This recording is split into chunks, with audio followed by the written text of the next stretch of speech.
क्या आप जानते हैं मध्य प्रदेश में बेगा जनजाति पर लिखी हुई 1939 की पुस्तक आज भी एमपीपीएससी या अन्य एग्जाम के लिए कितनी इम्पोर्टेंट है। और क्या आपको पता है पहला वन्य सामुदायिक रेडियो केंद्र कहाँ स्थापित हुआ था या कब स्थापित हुआ था, जिससे आदिवासियों की भाषा का सीधा प्रसारण होता है। जय हिंद दोस्तों, बिंदास लर्निंग इंस्टीट्यूट में आपका स्वागत है। आज के वीडियो में हम जनजातियों से संबंधित प्रकाशन एवं उनसे संबंधित रेडियो केंद्र की बात करेंगे। और इससे पहले हम जनजातियों का भौगोलिक विस्तार, उसके अलावा जनजातियों की संबंधित संवैधानिक प्रावधान, स्वतंत्रता आंदोलन में जनजातियों की भूमिका सभी कंप्लीट कर चुके थे। इन सभी की लिंक डिस्क्रिप्शन में दी गई है, आप वहां से वीडियो देख सकते हैं। इसके अलावा इसकी पीडीएफ भी आपको उपलब्ध हो जाएगी, वो मैं आपको वीडियो में बता दूंगा कहाँ से आपको इसकी पीडीएफ प्राप्त करनी है। तो बिना देरी के हुए हम इस वीडियो की शुरुआत करते हैं। तो आज का हमारा टॉपिक है जनजातियों से संबंधित प्रमुख जनजातीय प्रकाशन एवं रेडियो केंद्र। इन्हें भी हम पुराने वीडियो की तरह ट्रिक के माध्यम से याद करेंगे। फिर बाद में हम इसके एमसीक्यू के लिए भी एक सीरीज चलाएंगे, वो जो कि आपके लिए फ्री में रहेगी। तो हम बिना देरी के हम इस वीडियो की शुरुआत करते हैं। हमारी पहली पुस्तक का नाम है, या हमारा जो पहला प्रकाशन है जनजातीय प्रकाशन, उसका नाम है द बेगा, जो कि बेरियर एल्विन के द्वारा लिखी गई है। मतलब उसको लेखक बेरियर एल्विन है। और इसे कब प्रकाशित किया गया था? वर्ष 1939 में प्रकाशित किया गया था। बेगा जनजाति के सामाजिक एवं सांस्कृतिक जीवन का अध्ययन, इस इसमें प्रमुख रूप से यह चीजें बताई गई है। अब हम इसे याद कैसे करेंगे? जैसे देखो, बेरियर एल्विन तो याद करना ही है, क्योंकि बेरियर एल्विन की 4-5 बुक है और सभी अलग अलग है। तो देखो, ब से हो जाएगा बेगा और ब से हो जाएगा बेरियर एल्विन। अब देखो, हम ऐसे याद कर लेंगे, जैसे जल्दी जल्दी, बेगा मतलब जल्दी को बोलते हैं हम, अगर गांव की लैंग्वेज में बोले, या फिर अधिकतर बोले तो बेगा मतलब बेगा आना या जल्दी आ जाना। ठीक है, या फिर हम इसको उल्टा करके भी बोल सकते हैं, गाबे किसी को बोलेंगे गाबे। जैसा कि हमने जनजातियों की उपजाति याद करने में इसका यूज किया था, तो गाबे, तो हम क्या बोलेंगे? गाबे, तो वो बोलेगा नो, मुझे नहीं गाना। नो से हम याद कर लेंगे तीनों, हम तीनों नहीं गाएंगे। या फिर ऐसा बोल सकते हैं, गाबे, तो बोले मैं अकेला नहीं गाऊंगा, हम तीनों गाएंगे। तो ये हो जाएगा गाबे से 39। अगली बुक है हमारी द अगरिया। यह भी वेरियर एल्विन की है। यह 1942 में आई थी। अगरिया जनजाति के जीवन, व्यवसाय एवं लोहा उद्योग आधारित जीवन का इसमें वर्णन है। अब हम इसे याद कैसे करेंगे? जैसे देखो, आग लग गई है कहीं पर, तो आग लग गई है तो कितने 2-4 लोग तो मरेंगे या फिर घायल होंगे। हम इसे याद कर लेते हैं, आग लगी है तो 2-4 या फिर 4-2 लोग, 2-4 को हम उल्टा बोल लेते हैं, 4-2 लोग घायल होंगे या फिर मरेंगे। तो अगरिया वेरियर एल्विन की है, और जो कि 1942 में प्रकाशित हुई थी। अगली हमारी बुक है the Muria and their Ghotul. यह भी वेरियर एल्विन की है। यह देखो 1947 की है। मुरिया जनजाति की सामाजिक व्यवस्था तथा घोटुल संस्था का इसमें विस्तृत विश्लेषण किया गया है। ठीक है, अब जैसे हम घोटुल एक प्रथा है, वो हम देखेंगे आगे के वीडियो में, पर अभी हम ये याद कर लेते हैं, प्रकाशन इसके याद करें। तो देखो, घोटुल 1947 में हमें क्या मिली थी? आजादी मिली थी। और उससे पहले हम कैसे कर रहे थे? घुट घुट के जी रहे थे। कैसे जी रहे थे? घुट घुट के जी रहे थे। और 1947 में हमें आजादी मिली, तो हम ऐसे याद कर लेते, घुट के जी रहे थे हम। नहीं तो मुरिया का याद करना, तो मुरिया जो जनजाति है, उसके लोग घुट घुट के जी रहे थे। 1947 में उन्हें आजादी मिल गई। तो the Muria and their Ghotul कब की है? 1947 की। अगली हमारी पुस्तक है, वो भी वेरियल एल्विन की है, ए फिलोसॉफी ऑफ नेफा। यह 1957 की। देखो, फा से हम याद कर लेते हैं, फा से 57। ठीक है, जब ऐसे हम ऐसे लिखेंगे फा को, तो ये 7 जैसा लिखाएगा, तो 7 से आ जाएगा हमारा 57, एफ से 5 और 7 से 7, तो 57 हो जाएगा। ये हम लिंक करते हैं जनजातीय विकास की अवधारणा तथा सांस्कृतिक संरक्षण पर इसने विशेष बल दिया है। देखो, फिलोसॉफी है, तो फिलोसॉफी सांस्कृतिक संरक्षण और अवधारणा पर आधारित रहती है। तो फिलोसॉफी किस पर? अवधारणा पर आधारित है। अगली हमारी ट्राइबल वर्ल्ड ऑफ वेरियल एल्विन। इसमें तो वेरियल एल्विन का नाम ही लिखा हुआ है, तो वेरियल एल्विन तो राइटर तो हमें याद रह ही जाएगा। देखो ट्राइबल का वर्ल्ड कितना बड़ा है, 64 घर होते हैं, हमेशा याद कर लेते हैं, वो 64 घर रहते हैं, या फिर 6-4 घर रहते हैं, 4-6 घर रहते हैं, उन्हीं को वो अपना वर्ल्ड मान लेते हैं। ऐसा हम याद कर लेंगे, कितने घर रहते हैं, 64 घर रहते हैं, वो उसी को अपना वर्ल्ड मान लेते हैं। तो ट्राइबल 1964 में एक जनजातीय जीवन का संकलन एवं आदिवासी समाज की विविधता का वर्णन है इसमें मुख्य रूप से। अगला हमारा है the tribal culture of India. इसके जो लेखक है एल.पी. विद्यार्थी है। देखो जो विद्यार्थी है वो कल्चर को अच्छे से फॉलो करता है, इंडिया के कल्चर को। विद्यार्थी ही कल्चर को फॉलो करेगा, ऐसा हम याद कर लेते हैं। तो कल्चर को फॉलो करेगा, विद्यार्थी करेगा। कैसे करेंगे कि साथ रहकर करेंगे। अब देखो अधिकतर जनजाति हमारी कौन सी, भील जनजाति है। भील जनजाति किस क्षेत्र में रहती है, निमाड़ क्षेत्र में रहती है। और निमाड़ क्षेत्र के लोग हमेशा साथ में 6 लगाते हैं, तो वो कहते हैं हाँ तुम्हारे साथ 6, मतलब मैं तुम्हारे साथ हूँ। तो 7-6, मैं तुम्हारे साथ 6, या फिर हाँ तुम्हारे साथ छू, तो 7-6 हो जाएगा हमारा। तो इससे हो जाएगा 76। तो 76 द कल्चर ऑफ इंडिया। इसमें देखो कल्चर है तो संस्कृति का ही वर्णन होगा, जनजातियों का उल्लेख है। अगला हमारा ट्राइबल डेवलपमेंट इन इंडिया। तो 1982 हमारे जो जनजातियों का डेवलपमेंट विकास कब से हो रहा है, 1982 से हो रहा है, हम ऐसा याद कर लेते हैं। नीतियों का अध्ययन एवं योजनाओं के प्रभाव का विश्लेषण किया जाता है। अगला है हमारा people of India Madhya Pradesh volume. ये ज्यादा इंपॉर्टेंट नहीं है, बस याद रख लीजिए people of India Madhya Pradesh volume. ये एक सर्वे हुआ था, एंथ्रोपोलॉजिकल सर्वे ऑफ इंडिया। कब हुआ था, 1994 में। ठीक है, जनसंख्या संस्कृति का इसमें दस्तावेज है। ये जो हम पढ़ रहे हैं उसकी हम टेस्ट सीरीज लॉन्च करेंगे जल्दी। हमारा ऐप आने वाला है बिंदास लर्निंग इंस्टीट्यूट। ये जो टेस्ट सीरीज रहेगी फ्री में रहेगी। ठीक है, इसके अलावा अगली हमारी बुक है मध्य प्रदेश की जनजातियां, जनजाति कार्य विभाग मध्य प्रदेश 1995। राज्य की प्रमुख जनजातियों का परिचय, परीक्षा दृष्टि से यह अत्यंत महत्वपूर्ण है। यहाँ पे देखो मैंने लिख भी दिया है कि कौन सी चीजें इंपॉर्टेंट है। तो परीक्षा की दृष्टि से जो महत्वपूर्ण है कौन सी है, मध्य प्रदेश की जनजाति है। इसका लेखक कौन करता है, जनजाति कार्य विभाग करता है, 1995 से कर रहा है। ठीक है, मध्य प्रदेश की जनजातियां 1995 और राज्य की जनजातियों का इसमें परिचय दिया हुआ कौन कर रहा है, जनजाति कार्य विभाग कर रहा है। कब से कर रहा है, 1995 से कर रहा है, हमेशा याद कर लेंगे। देखो लोक संस्कृति मध्य प्रदेश, लोक संस्कृति 1998 में। देखो पहले जनजाति आई फिर उनकी संस्कृति आएगी, 3 साल बाद आएगी।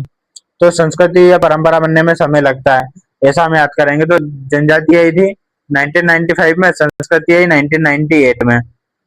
अगला हमारा जनजाति विकास प्रतिवेदन 2000 में। जब मध्य प्रदेश का गठन हुआ था, पुनर्गठन हुआ था, छत्तीसगढ़ अलग हुआ था जब से, उसका एक प्रतिवेदन, विकास का प्रतिवेदन हुआ। Tribal research general. अब देखो दो चीजें हैं, एक तो रिसर्च करेंगे तो एक व्यक्ति से तो होगी नहीं, तो 2 व्यक्ति करेंगे हमेशा। कितने व्यक्ति करेंगे, 2-2 की टीम बना के सब में करेंगे, रिसर्च करेंगे। तो 2002 में होगा इसका। अगली हमारी जनजाति कला एवं संस्कृति मध्य प्रदेश 2004 में। देखो कला में कितने वर्ड है, 2 शब्द है, और संस्कृति में कितने, 4 है। तो 2004 में इसमें क्या है, इसका विशेष कला संस्कृति का अभिव्यक्ति तथा लोक चित्रकला का वर्णन है। अगला है हमारा जनजातीय संग्रहालय कैटलॉग। देखो कैटलॉग मतलब केट मतलब होती है बिल्ली, संग्रहालय में किसकी बिल्ली है, मेरी बिल्ली नहीं है, तेरी बिल्ली है। तो तेरी बिल्ली से हो जाएगा हमारा 13। तो 2013 में जनजातीय संग्रहालय द्वारा यह प्रकाशित की जाती है। अगला है हमारा ट्राइबल ऑफ मध्य प्रदेश। तो ट्राइबल ऑफ मध्य प्रदेश की बात करें तो 2014 में, सिर्फ याद कर लीजिएगा। मध्य प्रदेश जनजातीय वार्षिकी 2015 में आंकड़े देती है। जनजाति गौरव दस्तावेज 2021 में। अगला है हमारा मध्य प्रदेश आदिवासी जीवन एवं संस्कृति, यह 2021 में। ये ज्यादा इंपॉर्टेंट नहीं है इसलिए हम जल्दी जल्दी इनको कवर कर रहे हैं ताकि कम समय में हम ज्यादा चीजें कवर कर सके। जनजाति विरासत श्रृंखला 2022 में। अब देखो विरासत कब बनती है, 21-22 पीढ़ी के लोग हो जाते हैं जब वो विरासत बनती है। तो 2022 में विरासत श्रृंखला। और जनजाति अध्ययन वार्षिक रिपोर्ट मध्य प्रदेश 23 की है। तो नवीन जनजाति आंकड़े एवं विकास कार्यक्रमों की समीक्षा करना। तो इसमें हमने लगभग 20 प्रकाशन देखे। अब हम देख लेंगे वन्या जो सामुदायिक, क्योंकि जो वन्या सामुदायिक रेडियो केंद्र है उससे हर एग्जाम में 2 से 3 क्वेश्चन या फिर कई कई एक क्वेश्चन तो पक्का देखने को मिलता है। अगर 10 क्वेश्चन आ रहे हैं तो 10 क्वेश्चन में से एक क्वेश्चन या फिर 5-6 क्वेश्चन में से एक क्वेश्चन तो वन्या सामुदायिक रेडियो केंद्र से होता ही है, या फिर प्रसारण या फिर वन्या से होता है। तो हमारा जो अगला है वन्या प्रकाशन, वो बहुत इंपॉर्टेंट है। देखो इसका नाम क्या है, वन्य पब्लिकेशन अर्थात वन्या प्रकाशन। स्थान कहाँ है, भोपाल में। कौन सा विभाग इसे जारी करता है या किससे संबंधित है, जनजाति कार्य विभाग से। मध्य प्रदेश, पूर्व में आदिम जाति कल्याण विभाग इसका नाम था। कब से स्थापना वर्ष इसकी, 1980 से है। ठीक है, अब हमें याद कर लेते वन्या। वन्या नाम की क्या है, एक लड़की है जिसका नाम क्या है, वन्या है। वन्या, उसका जन्म कब हुआ था, 1980 में हुआ था। ठीक है, 1980 में वन्या का जन्म हुआ। ठीक है, इसका जो उद्देश्य है, मध्य प्रदेश शासन के जनजाति कार्य विभाग के अंतर्गत एक प्रशासन की इकाई है। इसका मुख्य उद्देश्य नवसाक्षर और शिक्षित जो आदिवासी है उनका समुदाय तक उपयोगी को साहित्य पहुंचाना और जनजातीय संस्कृति, परंपरा एवं ज्ञान का संरक्षण करना। जैसा कि मैंने कल भी बता दिया था, पहले बता दिया था कि मुख्य उद्देश्य जनजाति से संबंधित चीजें तो एक तो उनका कल्याण करना, योजनाओं को देखना, उनके प्रति छात्रवृत्ति दिलवाना, उनके उनको शोषण से बचाना, ये मुख्य उद्देश्य रहते हैं। अगर हमें नहीं आ रहा है तो हम मन से लिख सकते हैं या फिर अपने मन से एनालिसिस कर सकते हैं इनको। इसका पंजीकरण मध्य प्रदेश सोसाइटी पंजीयन व्यवस्था के अंतर्गत किया जाता है, जिसका उद्देश्य जनजातीय साहित्य को व्यापक समाज तक पहुंचाना। ठीक है, अब देखो अगला हमारा मध्य प्रदेश में जनजाति सामुदायिक रेडियो केंद्र कहाँ कर पर है, वन्या रेडियो केंद्र कहाँ कहाँ पर स्थित है, यह देखेंगे। अब देखो जो सामुदायिक रेडियो केंद्र है इसकी स्थापना वन्या संस्थान करती है। जनजाति कार्य विभाग के पहल स्थानीय बोलियों के प्रसारण हेतु वर्ष 2011 के आसपास इनकी स्थापना की गई थी। देखो मैंने सबका लिख दिया है, मैप एक में भी नहीं बनाया है, क्योंकि मैप बना देता तो आपको याद नहीं रहता। मैप अभी हम खुद से बनाएंगे। पहला है हमारा चांडा या चाड़ा, चांडा नहीं वो चाड़ा है, चांडा हो गया है। चाड़ा है जो कि डिंडोरी में स्थित है। अब देखो याद करने के लिए हमेशा याद कर लेते हैं चांडा। देखो चांडा में ऊपर आम की मात्रा है, डिंडोरी में भी है, ड इसमें भी आ रहा है, ड इसमें भी आ रहा है। तो चांडा, डिंडोरी और बेगा तीनों हो गया। अब देखो अब हम डिंडोरी की लोकेशन देख लेते हैं। जैसे मान लो ये हमारा प्यारा मध्य प्रदेश है।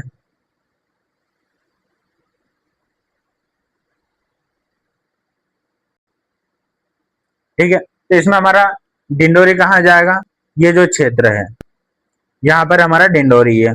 कौन सा क्षेत्र, यहाँ पर डिंडोरी है। तो यहाँ पे कौन सी जनजाति रहती है, बेगा जनजाति। जब हमने पहला वीडियो देखा है तो आप पहले वीडियो से देखोगे तो आपको ये चीजें जल्दी से समझ आएगी। तो हमने पहले वीडियो में सबकी लोकेशन देखी थी, दूसरे वीडियो में हमने मैप के माध्यम से पूरा देखा था। तो आप पहला दूसरा ऐसे सारे वीडियो देखते जाओगे तो आपको चीजें लिंक करी हुई मिलेगी। तो डिंडोरी कहाँ पर है, इस क्षेत्र में स्थित है। तो चांडा रेडियो केंद्र डिंडोरी में बेगा बहुल, इसकी स्थापना 2013 में हुई थी। स्थापना 11 से चालू हो गई थी। पहला जो सामुदायिक रेडियो केंद्र था वो 2011 में था, जो कि भील का था, जो मेघनगर झाबुआ में स्थित है।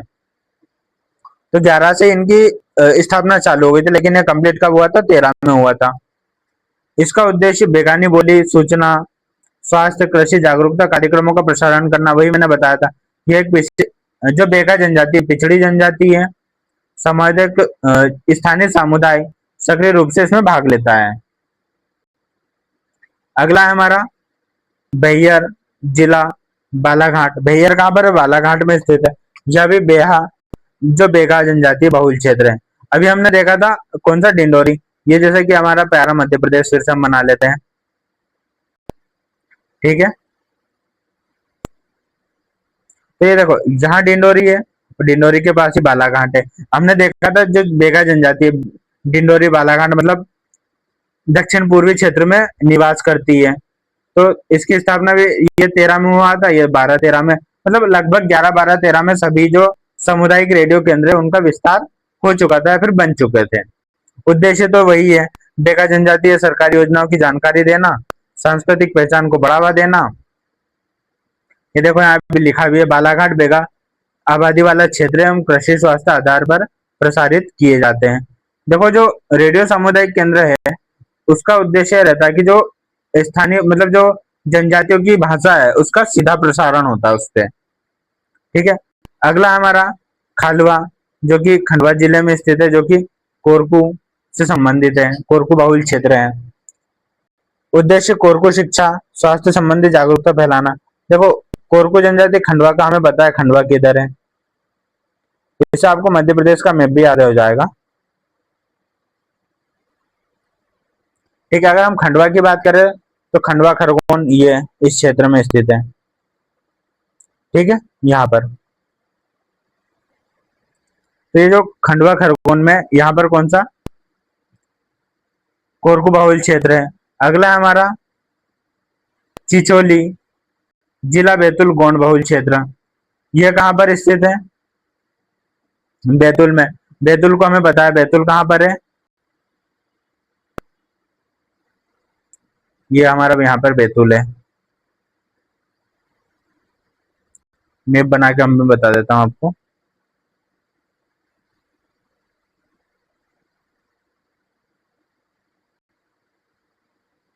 ये यहाँ पे हमारा बैतूल है, बैतूल जिले में चिचोली बैतूल में गोंड बहुल क्षेत्र है।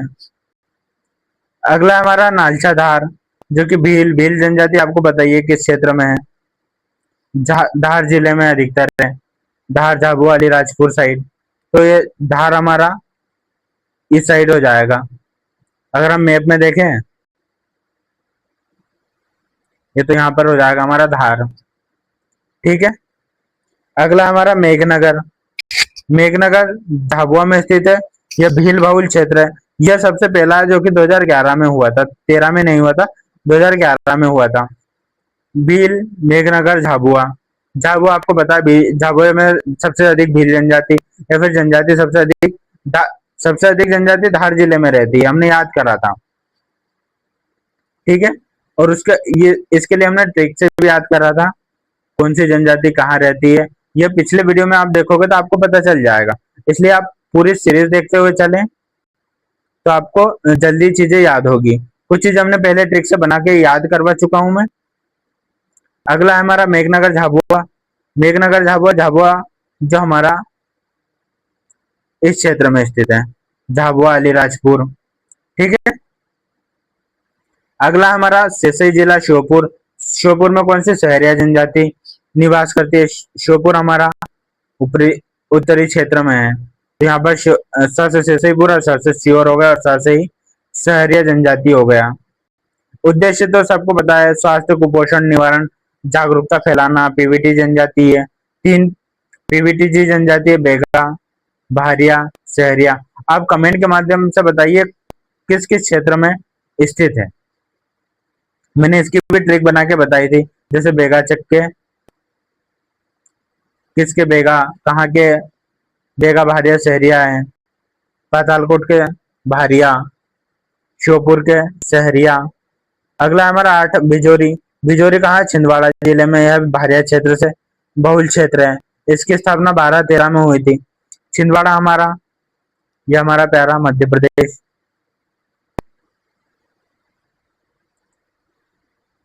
ठीक है। तो जो हमारा छिंदवाड़ा है, छिंदवाड़ा ये बैतूल था, ये बैतूल के पास छिंदवाड़ा है। तो छिंदवाड़ा में कौन सी भारिया बहुल क्षेत्र है। पातालकोट छिंदवाड़ा भी हमने बात की थी, पातालकोट में ही सबसे ज्यादा भारिया जनजाति निवास करती है। एक क्वेश्चन आता है, भारिया जनजाति के अलावा पातालकोट में मुख्यतः कौन सी जनजाति निवास करती है, आप मुझे कमेंट के माध्यम से बताइएगा। ठीक है। अगला हमारा और लास्ट हमारा जो रेडियो केंद्र वन्या द्वारा संचालित वो है उमरी, जो कि गुना में स्थित और भील बहुल क्षेत्र है। स्थापना 2011 में प्रचार हो गया था, 12-13 में इसकी स्थापना हुई थी। रेडियो विस्तार से प्रस्तावित महत्वपूर्ण केंद्रों की सूची में शामिल है। तो इस वीडियो में हमने जनजातियों से संबंधित प्रकाशन और वन्या के जो 9 रेडियो केंद्र है उन्हें याद करा और उन्हें ट्रिक के माध्यम से याद करा। इसके अलावा इसकी यह जो पीडीएफ है आपको हमारे व्हाट्सएप एवं टेलीग्राम चैनल पर मिल जाएगी। आप व्हाट्सएप नंबर पर मैसेज कर दीजिए, मैं आपको लिंक भेज दूंगा, या फिर कम डिस्क्रिप्शन में भी इसकी लिंक डाल दूंगा, और पुराने वीडियो की भी लिंक मिल जाएगी, तो आप वहां से पुराने वीडियो देख सकते हो और हमारे व्हाट्सएप या टेलीग्राम ग्रुप पर ज्वाइन कर सकते हो। अगर आपको वीडियो अच्छा लगा हो तो वीडियो को like, comment, share and subscribe करें। जय हिंद, जय भारत।